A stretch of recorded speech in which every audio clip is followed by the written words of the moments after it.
Welcome, everyone. We will go ahead and get started. I now call to order this work session of the Anchorage Assembly regarding MOA job vacancies competing in a challenging job market. It is Friday, March 31, 2023. We are scheduled from 12:40 until 2:10 p.m. today. It is 12:43. We'll go ahead and start with Assembly member introductions for the record. Joey Sweet, Daniel Voland. Felix Rivera. Robin Dern. Pete Peterson. Christopher Constant.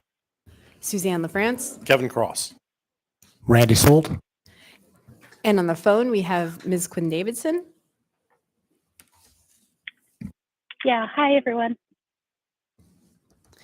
Thank you, Ms. Quinn Davidson. And I just want to remind folks that to please make sure the red light is on your mic if you're not speaking. Otherwise, it's really hard for the members who are dialed in on the phone. It creates an echo. Also want to note that we are joined by some members of the administration. Good afternoon, Kent Colhays. Raylene Griffith.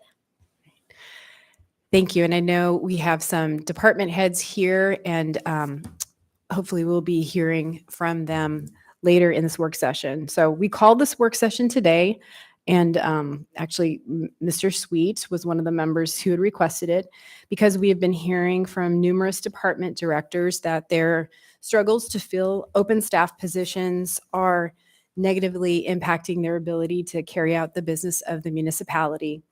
And the ramifications of these vacancies are costly, potentially will have long-term impacts. And so my hope for today's session is that we get a better understanding of the full picture from the administration and also ideas on how the Assembly can help address the problem. And while it might seem like a cost savings to leave positions open, in the long term, it costs the municipality a lot of extra money. In addition to the soft costs of losing institutional knowledge and employees with years of experience and contacts, it costs real money when the municipality isn't operating at full capacity. And as we have seen in recent months, the municipality has had to spend millions of dollars on private sector contracts to fill the holes left by staff vacancies. And so a few of those contracts include in December 2022 and January 2023, the municipality paid over $1 million for snow removal contracts due to staffing and equipment shortages. In February 2023, the municipality issued a $2 million contract for the finance department for a contractor to conduct routine finance work due to staffing shortages. In January 2023, two $500,000 contracts were awarded to consultants for temporary support and payroll services, presumably due to staffing shortages. In March 2023, a contract was approved for $310,000 for installation of police vehicle accessory installation services that would normally be covered in-house by staff. And then in March 2023, another $50,000 was added to a contract for reporting on the ARPA grants, which will likely bring the cost of $200,000 in 2023 for managing ARPA grants. And actually, I think the police contract, we may have, I'll have to double check. We may have postponed that one. Or it may not have moved forward, but it is part of the conversation about ensuring that there's adequate staff to provide critical services that people in our community rely upon. And if we don't stem the problem now, it's very likely contracts could increase in number and cost, so we need to address it now. I want to let the administration know that the Assembly is here to help however we can. So I hope we're able to have a work session that is productive for everyone. And before I begin by turning it over to Ms. Raylene Griffith, and you're the acting director for HR, is that correct? Yes, that's correct. The acting Human Resources Director. Wonderful, thanks. I want to thank our municipal staff, who are one of our city's most valuable resources, if not the most valuable resource. Many of you have been working hard to make up for the vacant positions, sometimes doing the work of 2 or 3 people at a time. Thank you so much for your effort. I thank you for your service and want you to know that we are here to do anything that we can to help. And so we'll hear first from the acting director of HR and perhaps the acting municipal manager as well about the situation, and if you could address the number of vacancies and what you're doing to attract and retain people. And then I'm hopeful we'll be able to hear from a few of the directors. I see the acting director of the health department here and the director of Parks and Rec. Oh, and there is the police chief. And so after we have a general discussion, I would like to hear from you all as to what you're facing in your departments as well. So welcome, everyone. And actually, the directors who are here, you're welcome to come up now if you'd like to come join the party. And then I'll go ahead and turn it over to Ms. Griffith.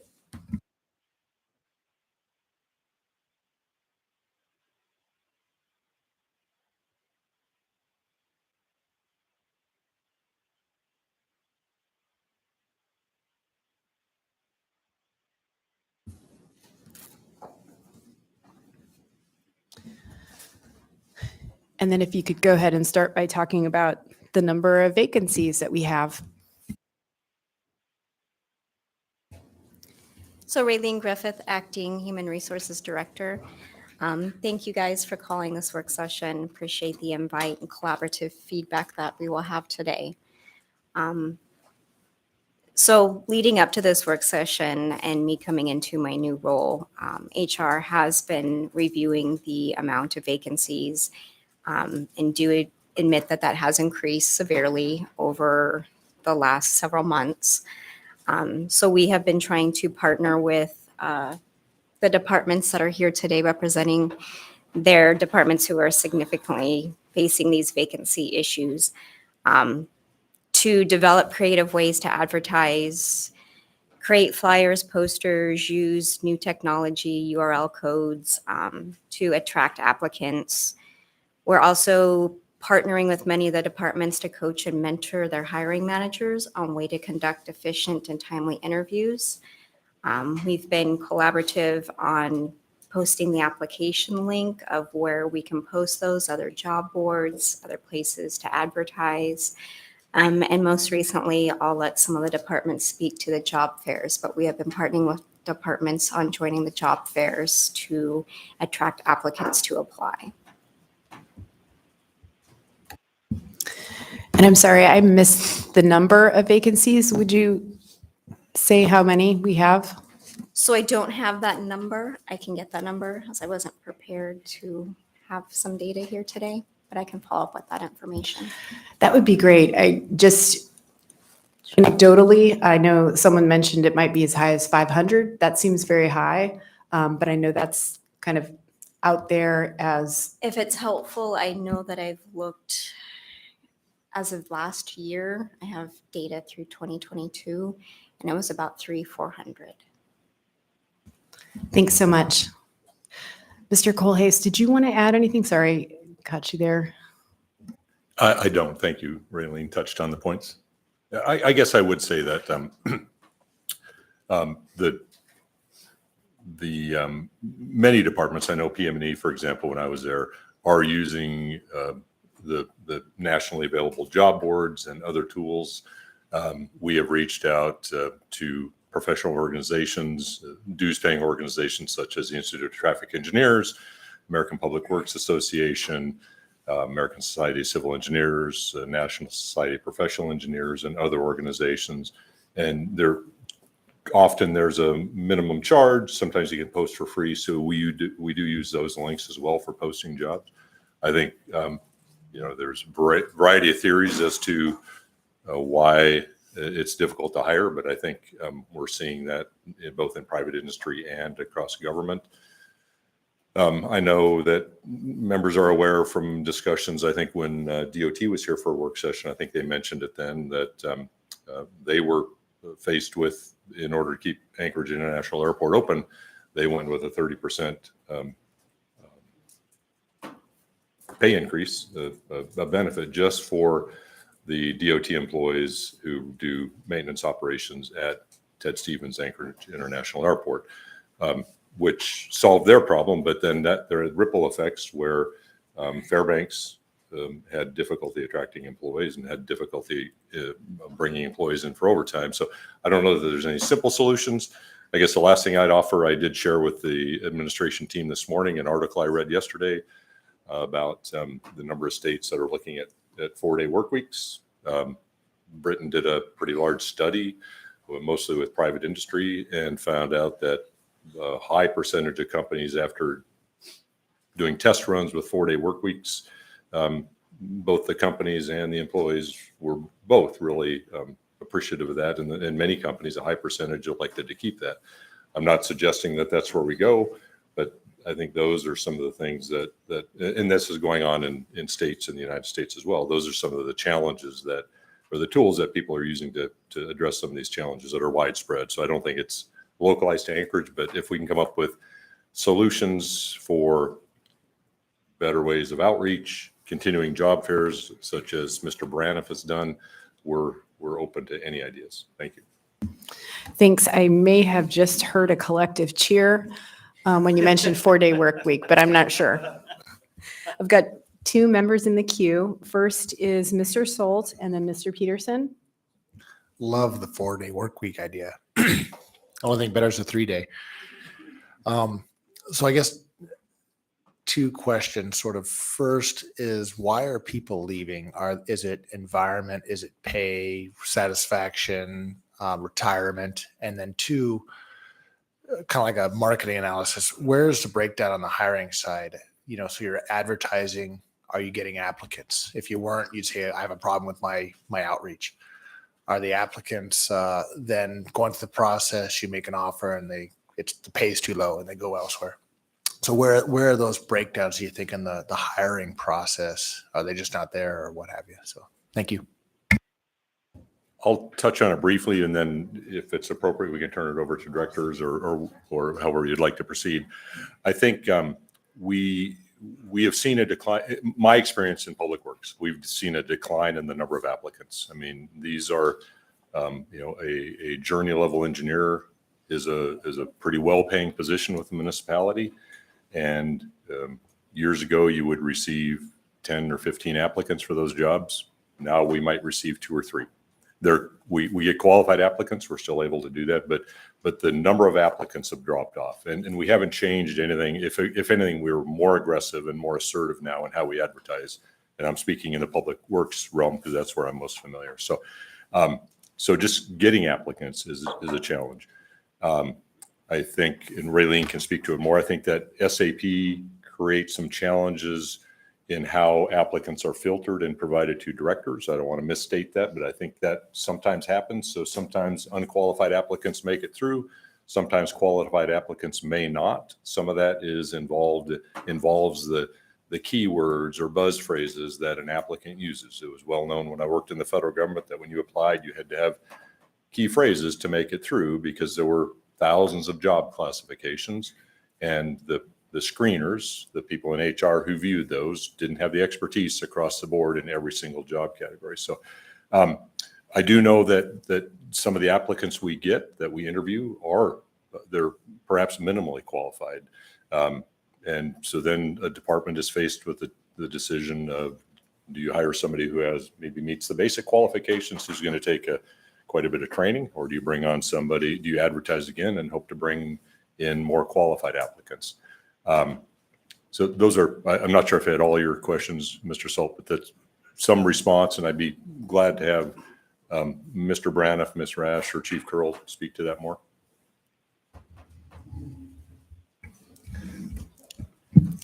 If I was to add one thought in terms of a breakdown, I think in our department, we depend on hiring a lot of people that I think you would more or less identify as being at entry level into the job market with the work we do outdoors. And I think when somebody decides, at that skill level or at that point of the market, that they want to enter the market and find a job, they tend to find one very quickly. And there's a lot of offers out there. And sometimes we go through a process, and the process takes a little bit of time. I don't think it's unduly long, but compared to the speed at which the private sector will onboard somebody, I think that can be a challenge. That it's just the turnaround time.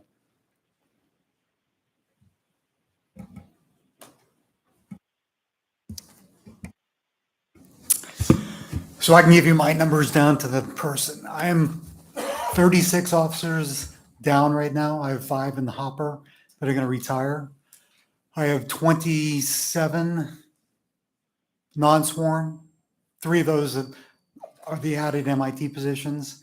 Like Kent was saying, a lot of times when we have applicants to it, it seems like HR, whoever does the screening, I think we lose a lot of applicants in that stage. We never get to see who's not qualified. But when I have an IT position open and the IT manager knows what I'm looking for and applicants get screened out by an HR person, they probably don't really know what qualifications are needed. And that happens across the board. I think another incident, and Raylene can speak on this, is classification. It's really expensive to get a new classification because it's the whole 20-year PERS thing. So I think we have a lot of different jobs in this that are classified as, say, a 15. I'm trying to hire a public information officer, and I think that's either a 15 or a 16. And part of the job description is you need 7 years of litigation service. Why would a public information officer need litigation experience? And we don't have the ability to go in there and actually put in what qualifications we need and what the job descriptions are on. These are some of the non-sworn positions. And I know the classification is something Raylene's going to have to speak to because we don't understand how that works. As far as the officers go, we went to 101 recruiting events last year alone. We have a good social media outreach. We're doing national searches. We're doing everything. We're competing against the troopers. And you can't talk about hiring without talking about retention. That's the big thing. Retention's a big thing for us. We don't have a retirement system. We have a planned PERS 4. We actually did a study. We're looking at everything. We're trying to do things. We did a study. We asked tier 1 through tier 3. Those are the ones with a defined benefit. If they supported a defined benefit plan, it's kind of strange. Only 92% said yes, even though every single one of them is in the defined benefit plan. So 92% said yes. We asked the tier 1 through the tier 4 people, and 65% of them supported. And I can tell you why the 35% don't support it. The 35% don't support it because they want to get the great training we give them here. Then they want to leave the state and go to somewhere where there's a defined benefit. And if it does make a big difference if a defined benefit is good to attract people, but it's also good to keep people here too. Plus we compete with the troopers. The troopers have a lateral pay, out of state lateral pay standard. We don't have that here. We've been working on it for at least 14 months that I know of to try to get that built into our contract. The troopers pay more. They have a moving reimbursement. They have a sign-on bonus, and they pay more years 1 through 8, and then we beat them years 9 and 10, and then they catch back up and they go. So that doesn't affect. I don't have that many officers leaving for the troopers. I think I've had 2 leave for the troopers recently, and that was probably for the $20,000 sign-on bonus because they can go there for a year and they can come back if they want. But overall, I think the out-of-state, the troopers are averaging anywhere between 10,000 more for a line-on with them than with APD. And I know her department's working on it with the union. Blair was working on it, and Blair left, so that's going to be for the new municipal attorney to get that, and hopefully we can modify the contract. Let's see, what else do I have here?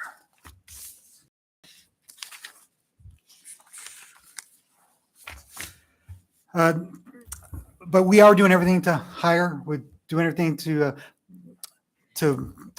keep people here. I mean, we have a great department. The problem is we are running into that point here where we have a lot of 25-year retirements. We have a lot of academies, and we have a lot of people that have 25 years, and 25 years is the magic number.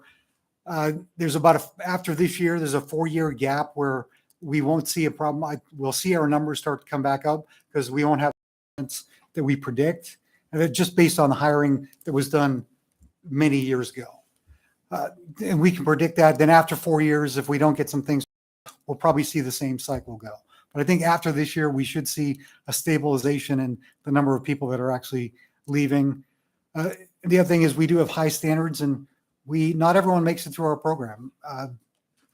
Our academy started with 16, the one that started in December, and we're already down to 12 people in that academy. So not everyone thinks they want to be a police officer, but once you realize what it involves, people decide to do other things.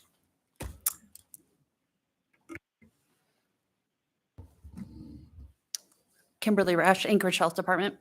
So for the health department, and I'll kind of, take Chief Curl's rundown of all the numbers. We are currently at a 36% vacancy rate for the health department. We have very specific skilled positions. We do have everything from entry level, but all the way up skilled to practitioners, nurses, dietitians. We currently have about 20 postings, with our oldest posting being posted about a year ago, and those being our nurses and practitioners and dietitians. Those are most needed and hardest to fill. And I believe that is due to the competitiveness in Anchorage. It's hard to compete with private hospitals, entities, and then get them on board. So in addition to that, we also have about 12 positions with classifications right now. Of that 12, only 5 are vacant. So once those 5 vacant positions make it through classifications, they'll be posted, bringing us up to about 25 postings. For our nurses and dietitians, we've are doing some paid advertising through the Alaska School Nursing Association, Alaska Hospice and Palliative Nurses Association, Alaska Public Health Association, Academy of Nutrition and Dietetics, National WIC Association. So we're looking at advertising on that broader scale to try to bring people in. And those obviously do come at a cost. Since we've been without a PIO, we've been trying to post on our Facebook page, our postings there, try to get people coming in. We have our HR liaison does participate in the municipal-wide recruitment efforts. So she attends those, provides information there. For reasons why staff are leaving, from what I can tell, is, pay, benefits, they want a work-life balance. They have mentioned teleworking. Also, what Chief Curl was mentioning is retention. So how do we keep people, providing them what they need in the workforce here at the health department? So trying to find that balance and what that balance looks like. I don't think we have found it yet at the health department, but we're working on trying to kind of turn that around, turn the dynamic in the environment around. And again, one of the things that they keep on bringing up, staff keep on bringing up, is teleworking opportunities. In looking at positions, for example, we had a community systems program manager position. We've offered it twice and it's been declined twice for pay. The nurses, we've offered 5 that have decided that they did not want to work with us. Those 5, I don't know specifically if it was pay, if it was another job offer. In regards to receiving applicants from NeoGov, from HR screening, like Chief Curl said, we only receive what we receive. We don't know how many additional applicants have applied after that screen out process.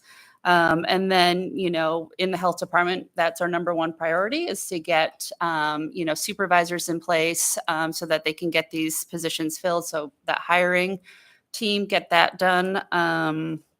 So we work really hard. Our HR liaison schedules all of those within days of receiving the applicants or applications. And then we try to really shorten the time period to check references and get those positions sent off to City Hall HR to have that offer made.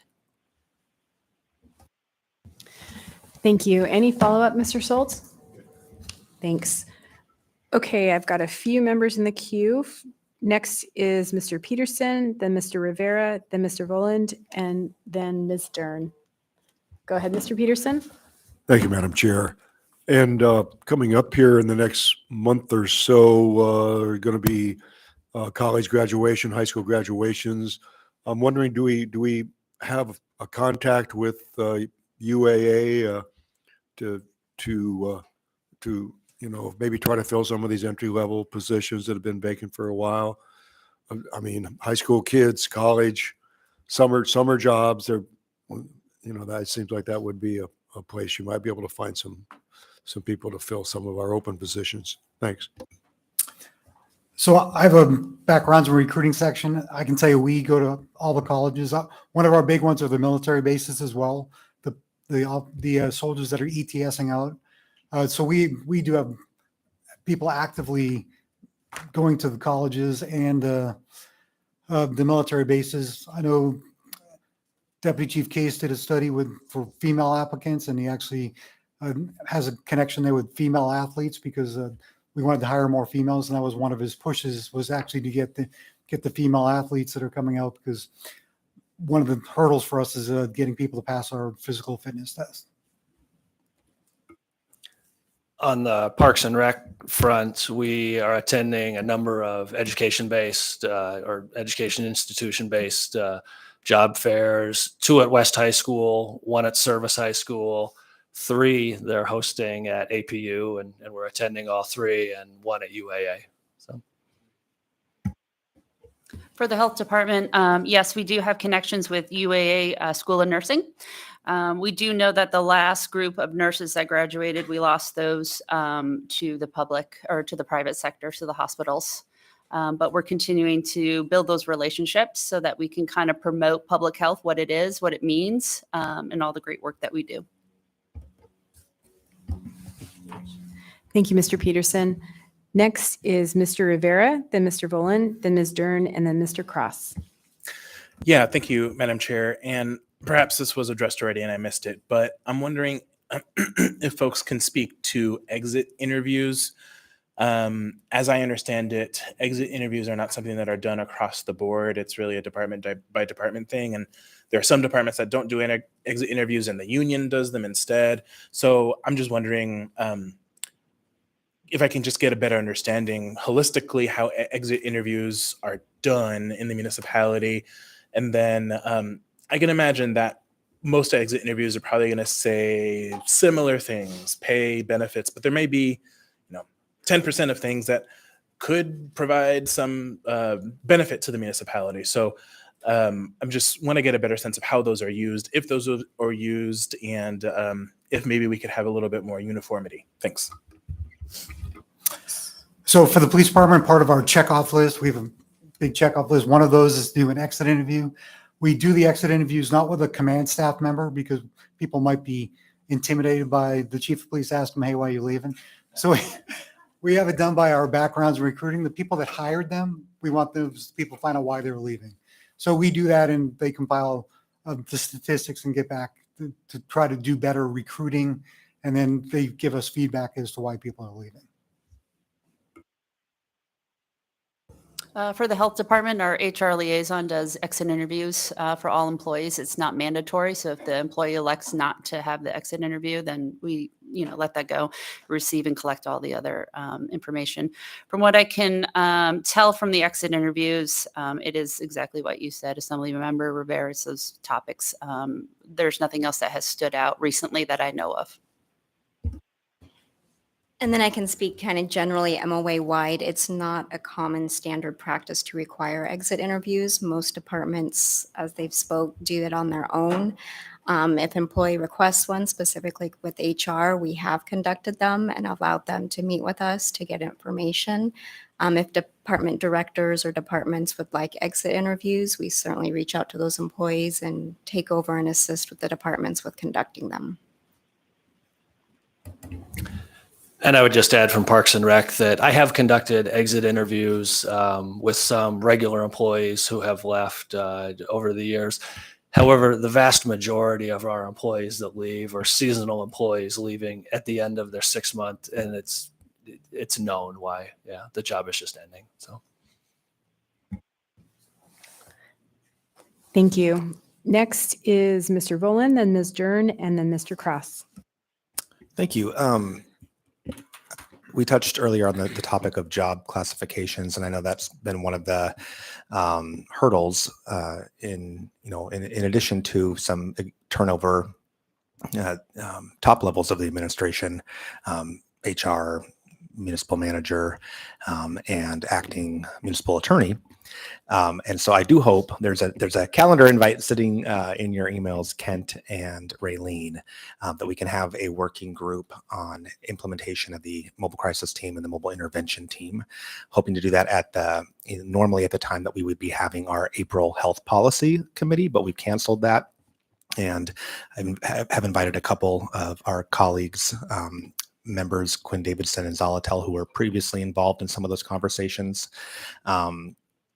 And yeah, I think it'd be really great. Chief Curl is going to be there, and let's get it at the table and kind of hammer that out and find a way forward. So I hope that you will accept that invite.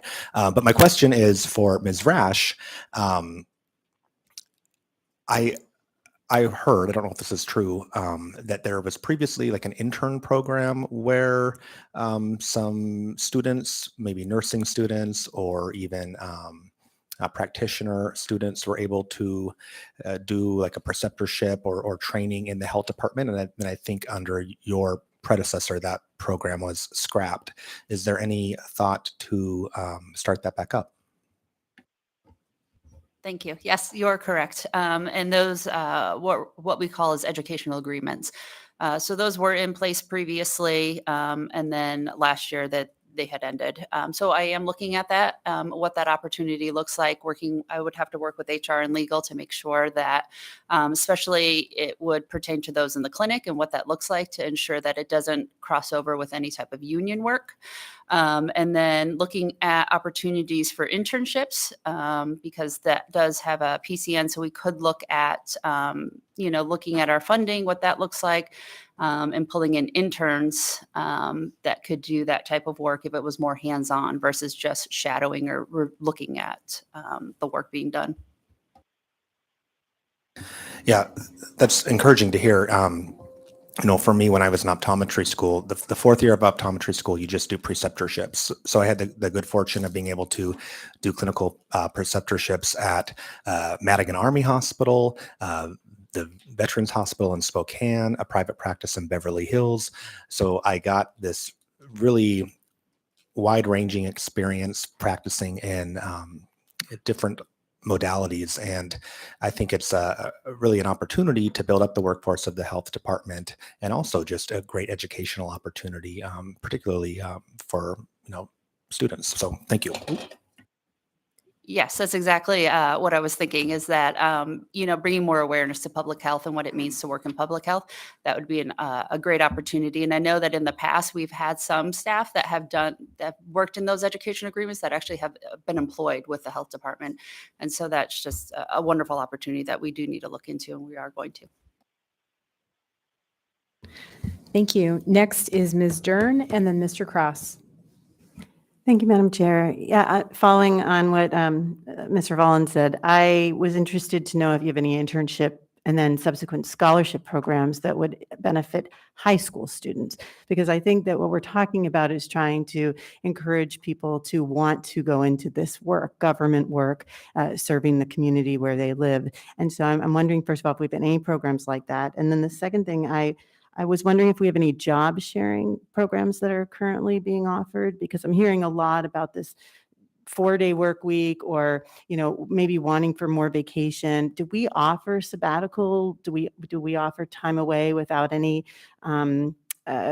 demerit, or whatever you would call it, so that people can have personal growth or take long vacations? Job sharing, or any of those things currently common?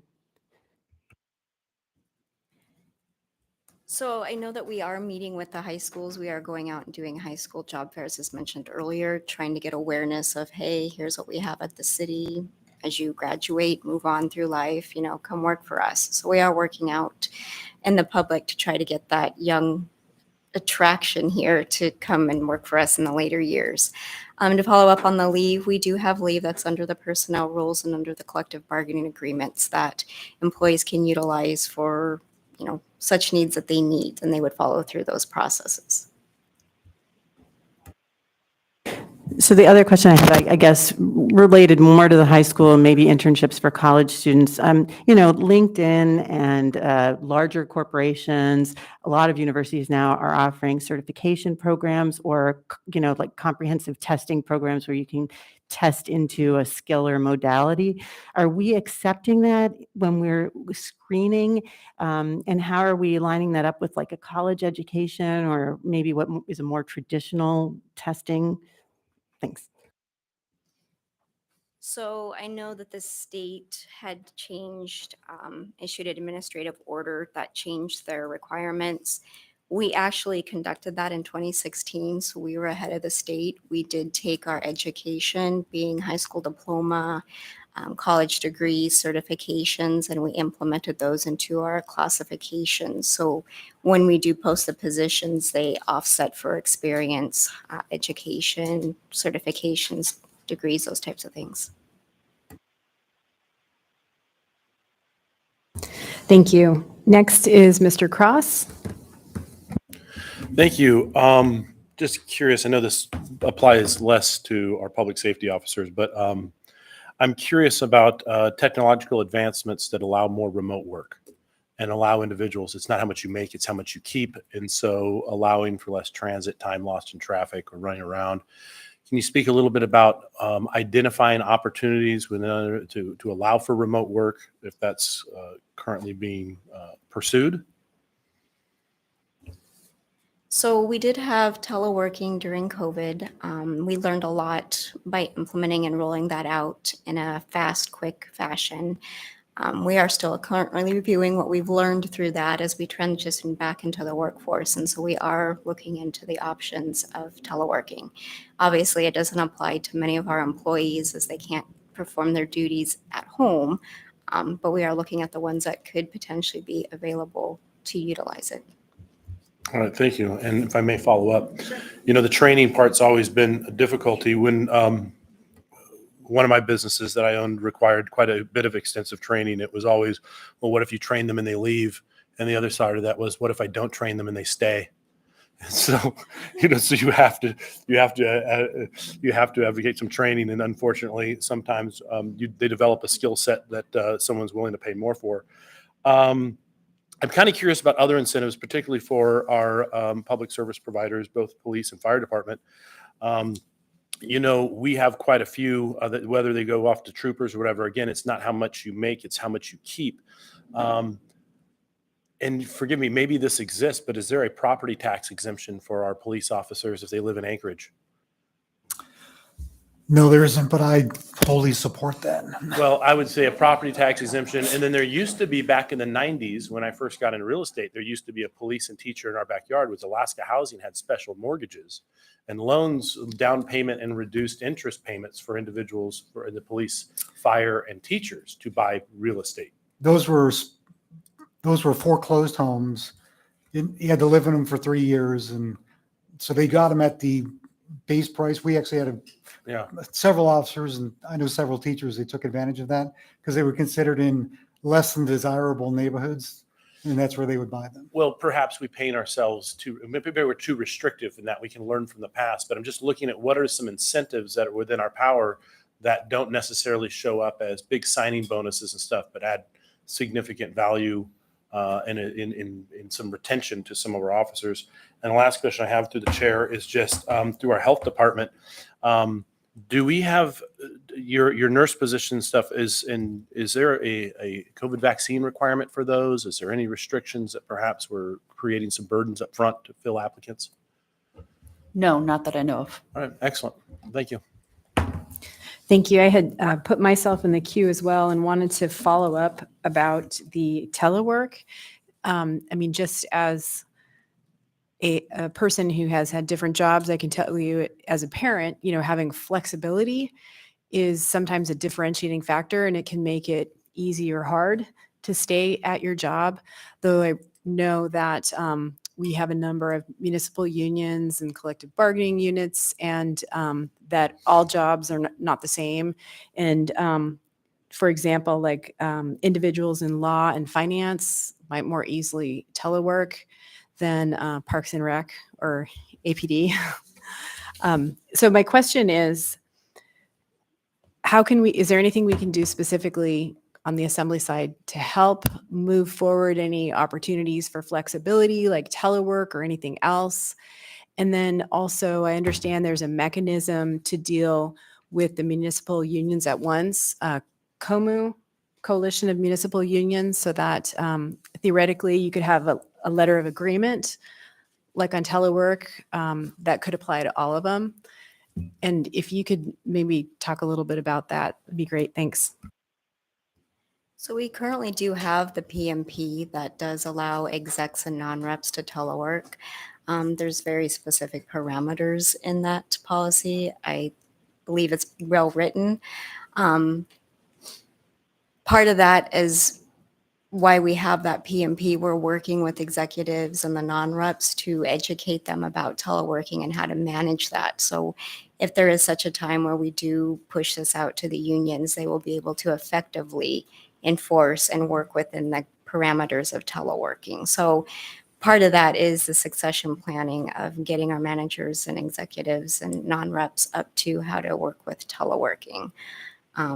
The second part, to follow up about the COMO, a lot of the collective bargaining agreements are very different on their work rules. So the intent of COMO is to try to ease the burden and come as a coalition to negotiate with the MOA. I think we have a good working relationship with each union. So working with them directly through COMO or individually, we do have a lot of success in working on certain things with them. Thanks. And just to follow up, just real quick, do you have a sense of the time frame as far as expanding telework? I'll be honest, I do think we still have a little more work. We are currently in HR working on developing a training specifically to manage a remote workforce. We do hope to have that by the end of second quarter, which will also ease into bringing this into the workforce successfully. Thank you. Mr. Colhase? Thank you, Madam Chair. I was just going to add that I and others have talked with the mayor about telework, and he's supportive of telework. So I think I just want to put that on the record. He is supportive of it where it's appropriate and suitable. And I think AMEA is many of the AMEA positions are a good example of that. I'm sure Chief Curl would like to telework as well. So, and I think as Raylene said, I think the devil's in the details. The negotiating with bargaining units is a challenge.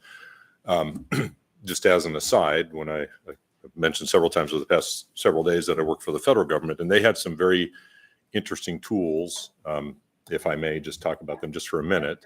They had two that were really very attractive for employees. One was called Flex Time, and the requirement under Flex Time was really that an employee on a 2-week pay period would work 80 hours. And there were some core hours where they were expected to be in the office, so coworkers and the public could know where to find them. But other than that, they were allowed to flex. So if you had a doctor's appointment, you could work 10 hours one day, 6 hours the day of the doctor's appointment, and not use leave to attend that appointment. By and large, federal employees, although there's a union, they're not unionized to the degree that local government is. So there would be some hurdles there. And in talking with the previous municipal attorney, there's also some potential Fair Labor Standards Act issues. I don't know if the federal government exempts themselves from that, but that was a very nice tool that was available to employees. Very attractive because you could manage your schedule to pick up kids or do minor errands without burning leave time. Another tool that we had was called credit hours, and it was very similar to comp time, except there was no provision to cash it in, and it was limited in how many hours you could accrue. So if an employee had a deadline for a project, they could accrue up to 24 hours of credit hours on an hour-for-hour basis based on the number of hours worked. So if you work 10 hours in a day, if you work 50 hours a week, you would put 10 hours of that into a credit hour bank. The other 40 were your regular paycheck. You could accrue up to 24 hours in that bank, and you would use it just like regular leave. You needed your supervisor's approval to take leave. You didn't need any other authorization. It was non-cashable, so you didn't cash it in at the end of the year, so there was really no true cost to the employer, to the government. Again, I've heard that may run afoul of Fair Labor Standards Act requirements for represented employees or for non-exempt employees, but those are some tools that were available. I don't know the art of the possible with respect to local, state, and federal regulations, but they were very attractive from the standpoint of an employee. And if I may follow up, do you have thoughts as to what would be involved with implementing those sorts of programs here? I think that I think there's probably at least two parts to that. One would be the administration and the assembly agreeing that it's an appropriate tool for workforce attraction, recruitment and retention.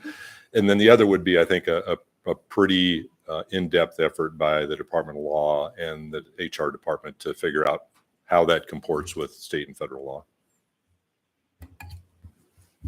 Thank you. We're not allowed to vote in work sessions, but Ms. Dern?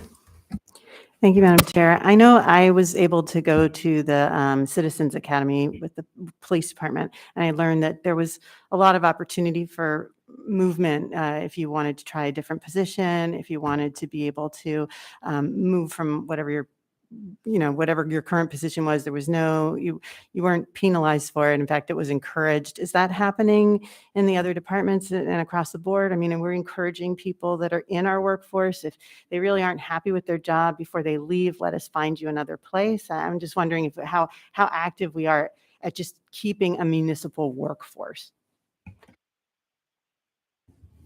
So I know some departments do have like a youth program. They bring the youth in on a day and kind of show them around what the job entails. I know APD does have that Youth Force Academy.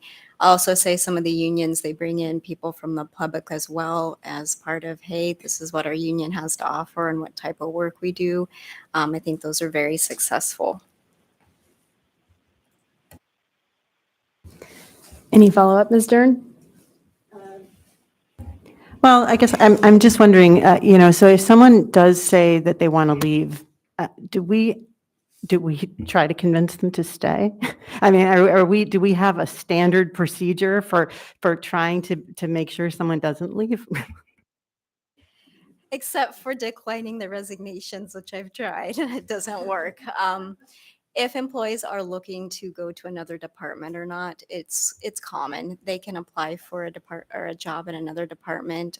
We do have a lot of movement across the municipality, and I would say probably seen more of that movement in the last year, just because the number of vacancies and people wanting to go, from finance at AWU to finance at City Hall. So there has been a lot of opportunity for our employees to take up different career paths. Thank you, Ms. Dern. Mr. Cross? Yeah, I want to circle back around to the remote work.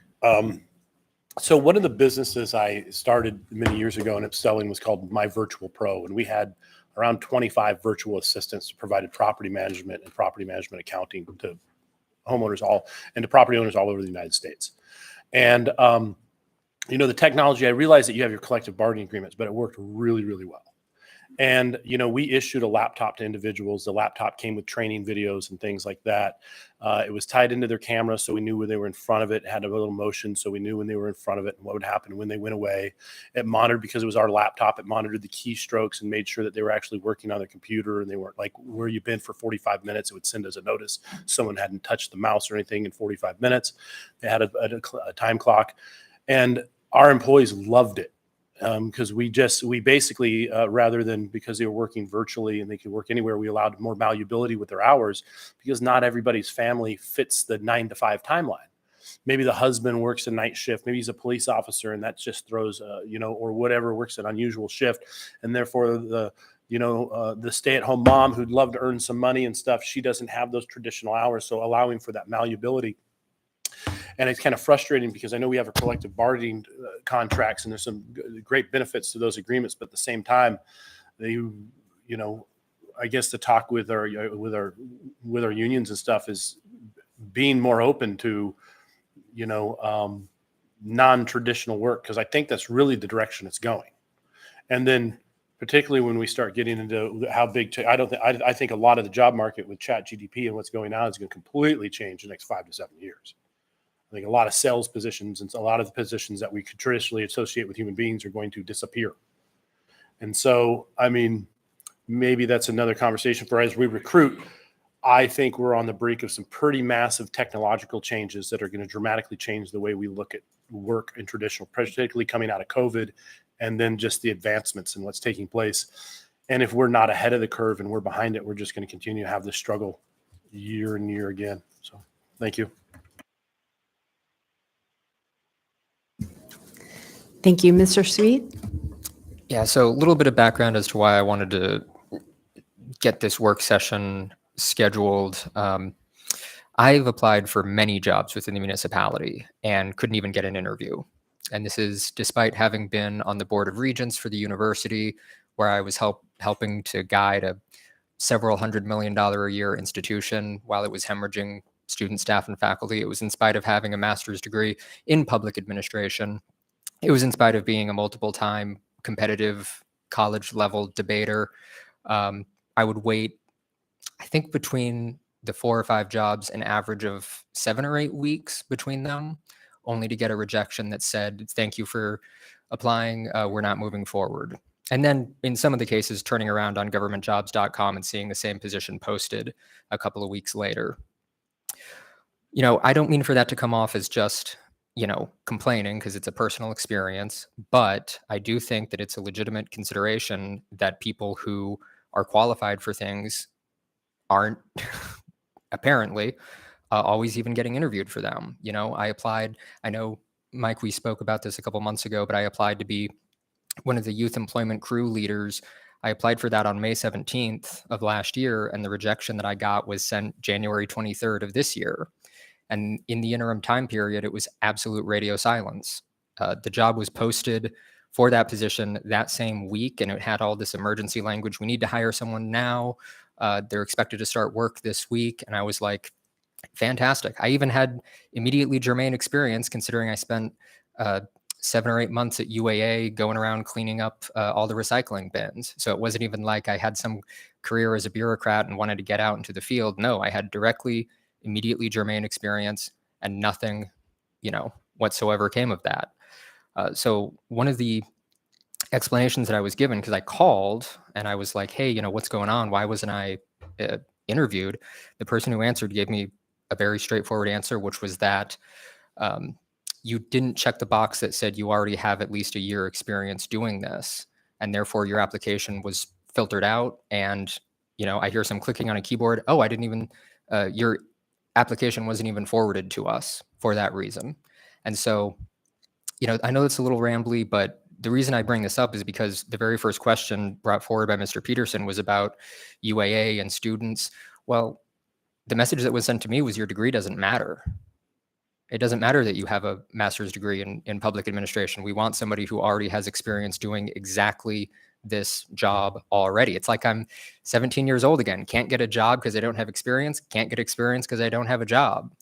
And now in my day job at UAA, when I talk to students who are considering leaving to join the workforce, it's very hard for me to tell them, no, it's important. Get your degree, because employers don't care about your degree. They care about your experience. And if that's the direction that the economy is moving, at least in Alaska, we can't really affect that. But that's sort of the background as to why I wanted to have this work session. It's a struggle, not just for us, and not even just as a nation, but on an international level. The nature of labor and management is shifting in ways that it hasn't for centuries. So to conclude, I have a very simple question I wanted to ask, which was, based off that experience being told that I didn't check the box and it was filtered out, does the municipality use artificial intelligence to filter out resumes and applications, or is it only done by staff?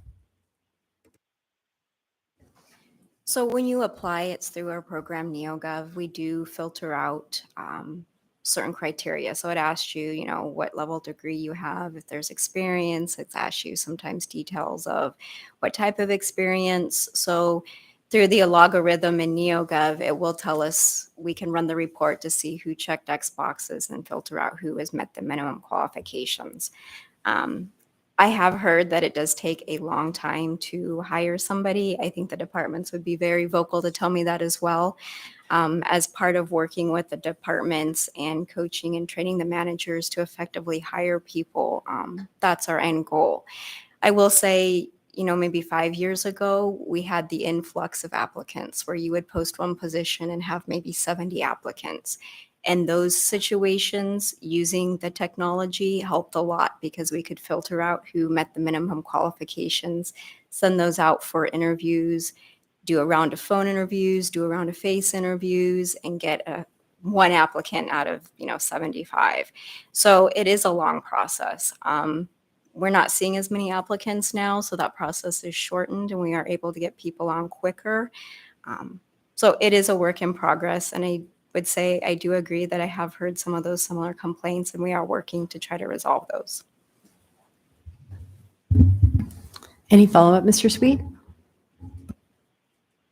No, thank you. Madam Chair.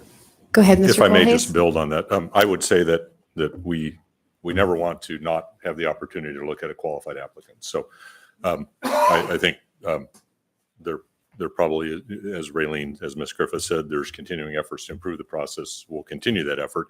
I do know that working at PM&E, we had an internal applicant who was eminently qualified for a position who did not check the box that would indicate that they were qualified for that position. And many, many people were shocked when that applicant didn't show up on the referred candidate list. So, you know, maybe there's some messaging that can happen within the very, you know, constrained confines of the NeoGov program, which, if you've been through it, is it's, you know, there are probably better programs out there for hiring. The old paper application might be better, but maybe there's some things we can do to maybe just a fact sheet posted on the MOA jobs website that, you know, explains the importance of you know, to an applicant, of making sure that they represent their skills and abilities accurately. And I think Ms. Griffith wants to weigh in. And what we found in participating in some recent job fairs is educating people how to do an application, how to do a resume. So that has been very successful, and hopefully that will continue to build by doing more job fairs. Thank you. Go ahead, Mr. Braniff. Sure, and I just might add that as a department, we interview the applicants that are referred to us, and I know it happens quite a bit for us, especially hiring at the entry level with maybe, I don't know, younger people who aren't as used to filling out job applications. They fail to identify that their experience is relevant with the pre-interview questions and sort of unintentionally filter themselves out. No, I'm not saying that what may, you know, have happened in your case, but yeah, I think sometimes, just unfortunately the way it works, a pre-interview question pulls a person out of the pool, but we interview all of our referred applicants. Thank you. Next is Mr. Voland, and I put myself in the queue. Thank you. Yeah, this is interesting. You know, I think there's a lot going on. Certainly, we don't want to lower a bar so far that super underqualified people are getting into positions that they can't handle, right? But I'm just looking at, you know, the conversation that the state of Alaska has had recently about lowering the bar requirement because we are in need of attorneys. And,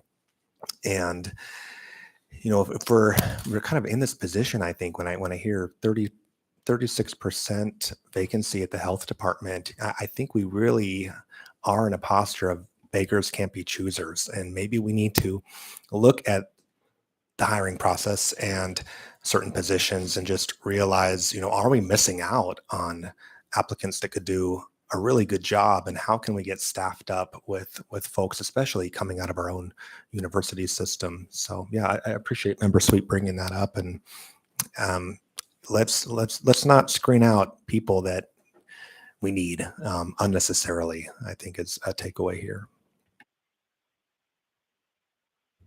I apologize for Madam Chair for having stepped out earlier, had something to deal with, but you may have been touched on while I was gone. But for the health department positions, we did have an internal meeting with Ms. Rash and some other folks here a few weeks ago on some programs that would allow us maybe to be more attractive to nursing applicants.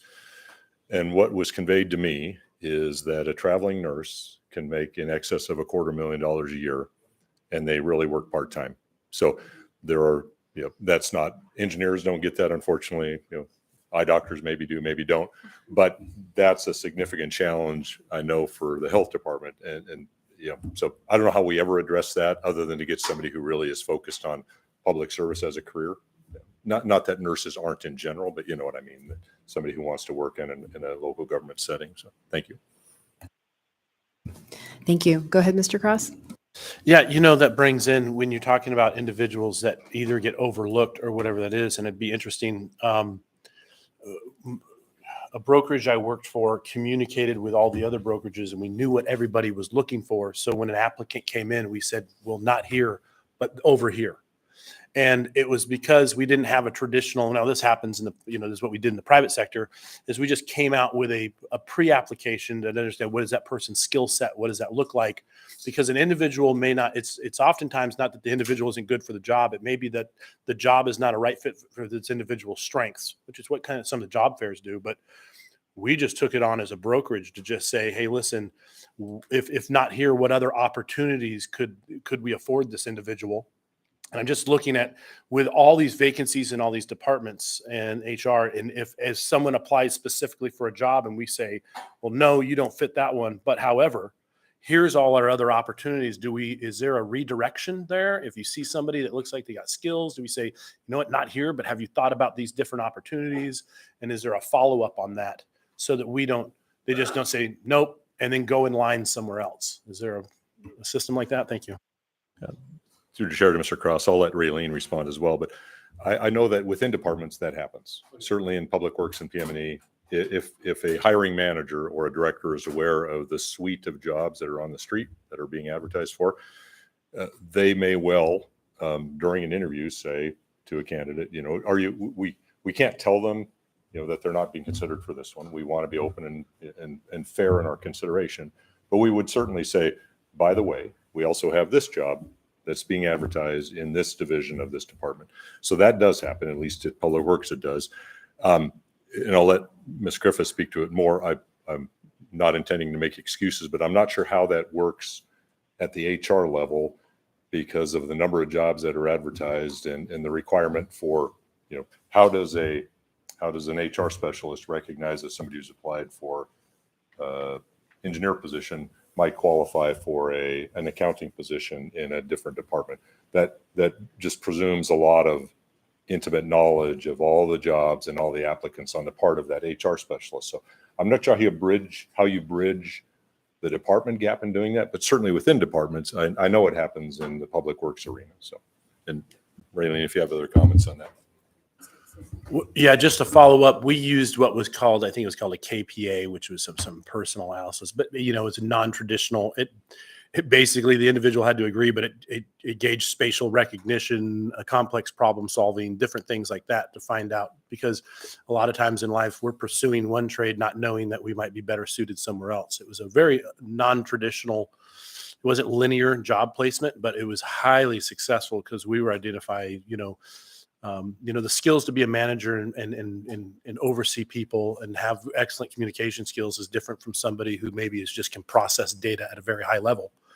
And yet, there's a different set of questions. An individual may be working in one field, may not recognize their capacity and talent elsewhere. And so it's not the traditional, here's your resume, this is what you've been doing, this is what you get. This is more of, you're a human being with unique attributes and strengths, and how do we find out what those are effectively so we can put you in the very best role for you to thrive. So it's a different way of looking at employment. Thank you. And I'll just follow up on, we're very kind of fortunate being such a large employer. We do have, engineers all across the MOA. So part of succession planning is they may be able to advance into an upper level position in another department. And I do know internally that if they think someone might not be a good fit in this department, they will encourage them to apply over in another department, as where job boards may not have seen it or might have posted since they applied. So we give them that notification to go out and apply as well. We do try to grab everybody that we can. Thank you. Mr. Solt? Thank you. Just a brief comment. You mentioned going back to what Joey was talking about, you mentioned educating candidates. So it's a fact of life that job boards or like ADP use screening criteria. So if you put down required or must have, and the person doesn't check the box, they're automatically screened out. And in a lot of cases, they probably should be. If I need a truck driver, they have to have a CDL. If they don't have a CDL, I don't want them. And then you can also have desirable qualities. And so what we've done is we've also educated our managers, be careful what you're putting down. And what they've done is they've really opened up their criteria to let more resumes through and screen less people. And it's helped quite a bit. So maybe just a comment. Thanks. Thanks. I had put myself in the queue, and actually along those same lines as what Mr. Sweet and Mr. Solt had said, I mean, can you change the questions? Because it seems like you don't necessarily want someone who has the exact experience, or it may not be accurate. You know, they may think they have the exact experience, and that may not be accurate, and it actually may not be relevant. So NeoGov is set up that every posting has its own kind of profile built in there. We are looking into those when we go to post, when we partner with departments. I will comment, and Parks and Rec specifically, someone who has yard experience, you know, mowing lawns in the summer or whatnot, they didn't know to check the box because they thought they had to have employer experience. So we try to reword the questions so we can get the information from the applicant. And I did think we did go back last year and we reached out to those people that we knew had experience and walked them through the application process to reapply correctly. Great, thanks. And then the second, I guess there's two more parts I had, just thinking about the issue of agility. And I think, Mike, Mr. Braniff, you mentioned that too. And it takes a while to get, I think, go through the process for adding a position or changing a position. And so I'm curious as to how to make it faster, recognizing, well, you might lose something, you know, if you exchange that for speed. And so that's a question I have too, is what can be done to make it move faster, if that's something that actually does work in the best interest. And then I have another question, but it looks like you want to go ahead and take that one first. So when we did have this influx of employees that vacated, a lot of those positions were at the higher levels. So it is harder to attract and retain a higher level employee. So what we've had to do is partner with the departments to reclassify those positions down more into entry levels to get people in, get them built up, and hopefully retain them in the long run. So classification has been inundated lately, and we have been working to get through those as fast as we can. Another quick example would be is we looked at some regular positions and turned them into part-time to maybe attract a retired workforce who only wants to work part-time. So we have been doing that to speed up the process to post and attract the right applicant as well. Thanks. And then the final question I have for now is, what happens to those positions that aren't filled? Are they eliminated, or are they all included in the continuation budget?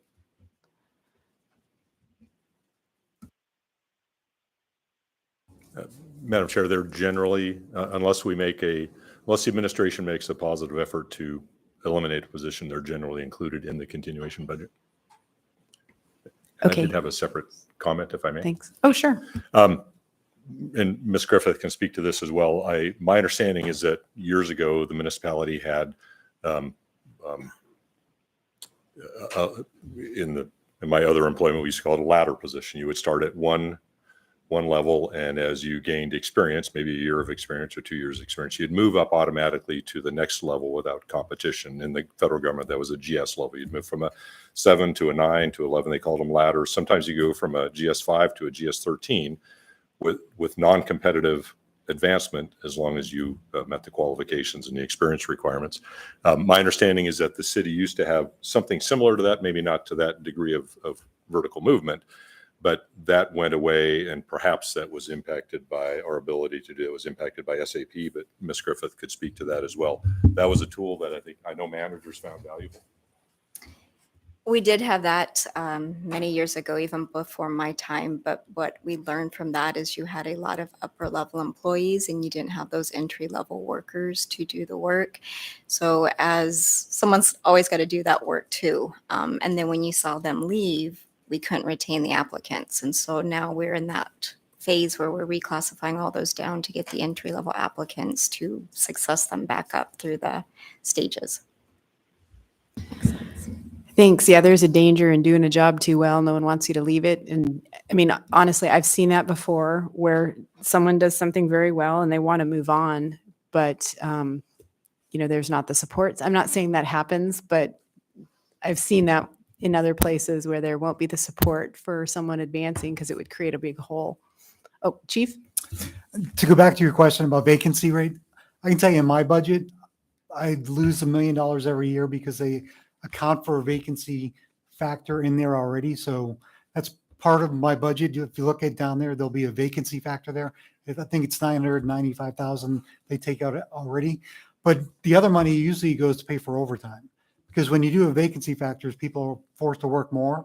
So therefore that money has to pay for the overtime to cover for the officers or non-sworn that aren't there. Thanks. Next in the queue is Ms. Quinn Davidson. Thanks, Madam Chair, and thanks everyone for being here. This has been really useful for me. I just wanted to note that even during the time, for quite a while, and even during the time that I was serving as mayor, classifications within HR was known for being a sticking point. And you all will probably remember that, well, many of you who are here, that we tried to fill the chief equity officer position for months, but we. Ms. Quinn Davidson, are you there? We can't hear you. Ms. Quinn Davidson? Oh, can you? Yep, we can hear you now. Sort of. Sorry, I'm sitting next to my wife and her AirPods got connected. Okay, sorry, I'll start over and try to be quick.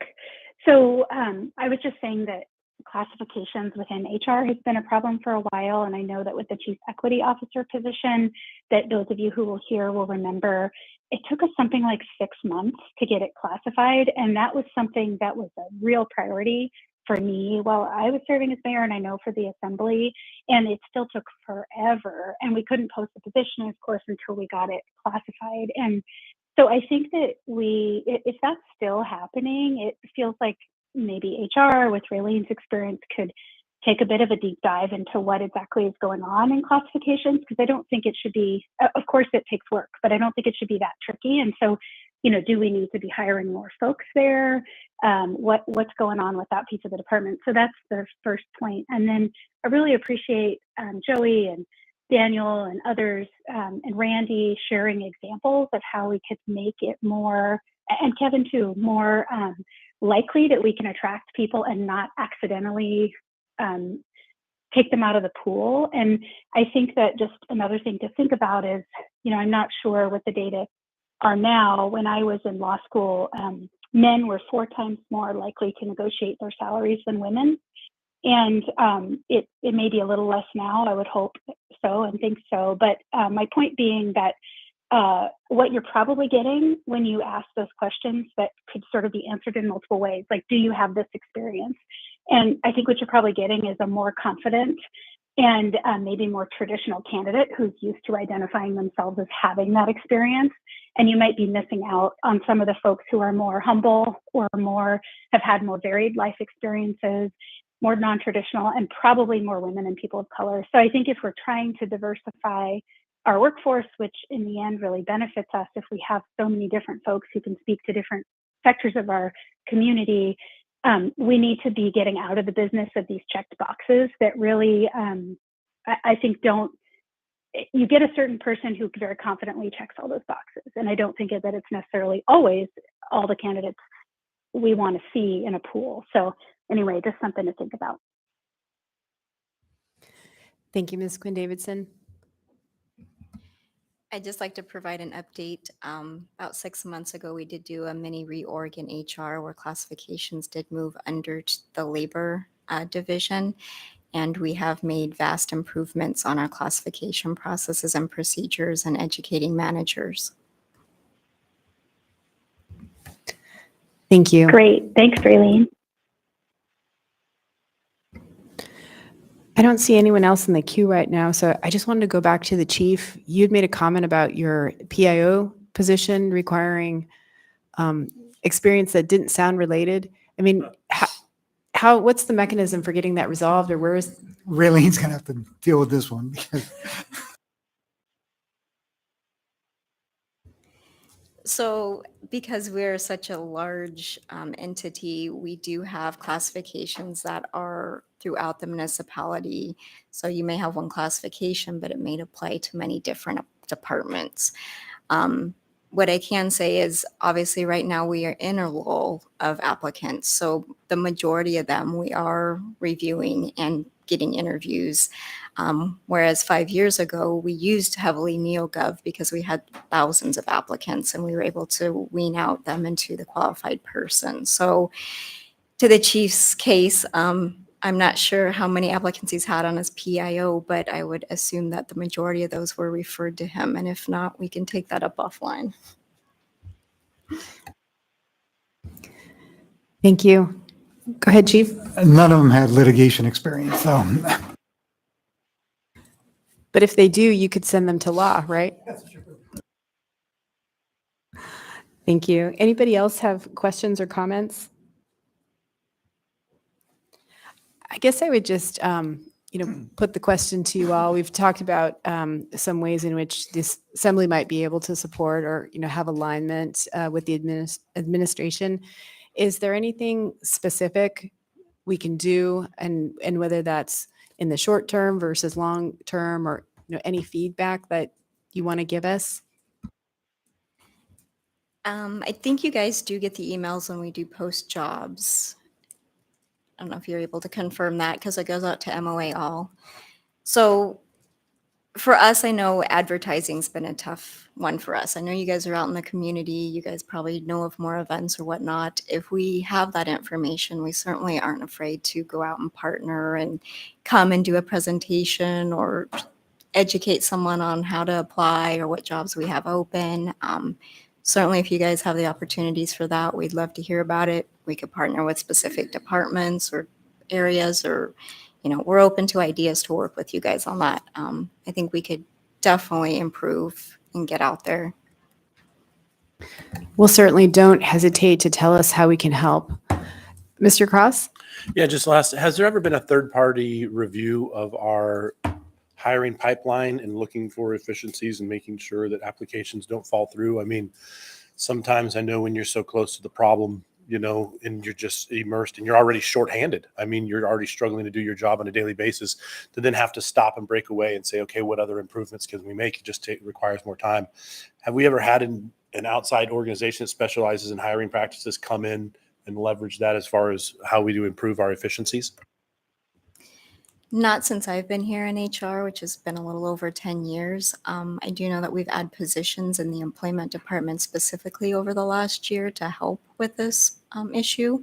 I do think, like I said, with the decrease in applicants, we're able to more efficiently follow the processes to make sure we're screening and reviewing things correctly. Yeah, thank you. And if I may follow up, when I was in construction, that was the biggest challenge, is when you're behind on a job, you're hiring guys and you're so busy just trying to get caught up with the job that it's real hard to sometimes stop and take a look back and say, okay, what do we need to do to readdress that? Because you're just, you're inundated. So maybe that's something that we look at. So thank you. Sure, go ahead. I do want to, from a director's perspective, I do want to say that Raylene will not be surprised that every director's priority is the highest priority. So if I want to hire somebody and you want to hire somebody, they're both the highest priority in the world. So, and they do with the staff they have and the shortages they have, they do a very, very good job. I want to say that. I have no objection to looking at a third-party review. I think that's would probably provide some benefits. It's a good idea. Thank you, Mr. Cross. Thank you. Ms. Dern? Thank you, Madam Chair. Is the majority of our recruiting being done in-state, or do we have an active recruitment happening out of state? I'll start, Ms. Dern, through the chair. As I mentioned earlier, I think I mentioned I know various departments do use professional organizations for advertising, and those national organizations generally have a jobs board that reaches all 50 states and beyond. We do have directors and departments who do use some of the commercial job sites, jobs.com, I forget the names of the others, but we do use those probably more on an ad hoc basis than any concerted effort from the top. But I'll let Ms. Griffith speak to that if she has more information. I think that's correct. I know many departments do have like that national outreach and they post on job boards. We do get a small number of applicants that do apply from out of state. Sometimes we've even gotten to the offer and then they decide that they don't want to move up here. So our employment team, as well as many directors, try to sell Anchorage in Alaska when we know it's an outside candidate. And so we have been successful to try to get some people to come up from out of state. Thank you. Anyone else? Mr. Peterson? Thank you, Madam Chair. We do have a turnover of military personnel regularly, and many times the people from the military institutions will move up here and their spouse will have skills. But since they're from a different state, it may be hard for them to get the certificate or whatever is needed to fill that position in their new state. So I'm wondering, have we tried to get a connection with new people moving to base and try to find people to fill openings in that specific way? Thanks. There was, and I apologize, I don't know the name offhand, but there was an organization that does work with military specifically that reached out to us about a month ago, and we did send some department directors and an HR representative out there to kind of meet and greet and partner up to see if we can get that link and get the knowledge spread out on base so people that come up here can apply.